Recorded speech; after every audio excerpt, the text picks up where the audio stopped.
Hey everyone, and welcome to my channel and my kitchen. Today, we're making a delicious dish with kale.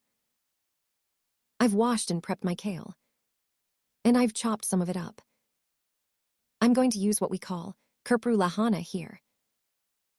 This is the perfect time for it, as you start seeing this type of kale in the markets. They're getting ready to plant new crops. But if you can't find this kind and want to use regular leafy kale, you absolutely can. It'll be fantastic. Take a look. I have some of the leafy kind mixed in too. After splitting the thicker stems in half, we don't want to chop them too thin. Not like you would for soup. These wider pieces are great.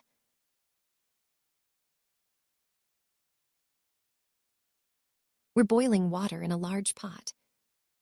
Once the water's boiling, I'll add the kale and let it blanch for 5 minutes. You can also skip the blanching and just cook it for an extra 2-3 minutes in the pot. You can add it directly after sautéing the onions. But I prefer it blanched. That's how I make it.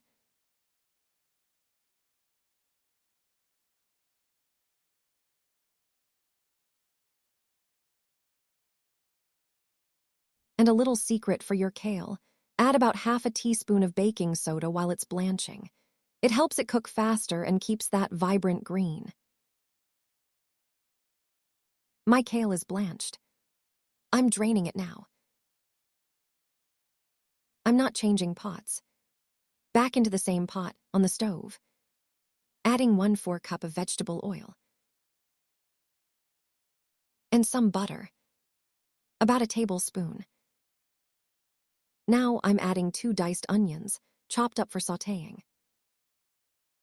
Gonna get these onions nice and golden. And for a classic touch in kale dishes, I'm adding a couple of pieces of pork fat and sautéing it with the onions.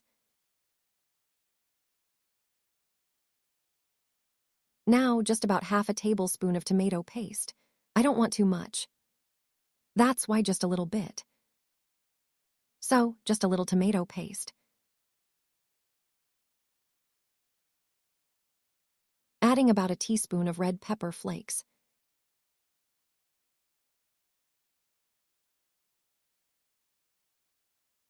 And now, my blanched kale goes into the pot. As I mentioned, if you don't want a blanch, you can add your raw kale right after sautéing the onions and tomato paste. I have some green beans here from my summer freezer stash. We call them fasulye or pasha beans. I froze them. I'm going to use these. This dish is also really great with other types of colorful beans. You can also soak dried beans overnight and add them to the pot like this. Feel free to use any beans you like. Sometimes my followers ask if certain beans will work. Yes, they all work beautifully. But I have to say, it's absolutely best with lima beans. And I'm adding about 3/4 of a cup of bulgur.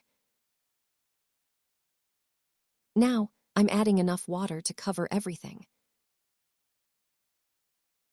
We'll keep an eye on it as it cooks and add more water if needed.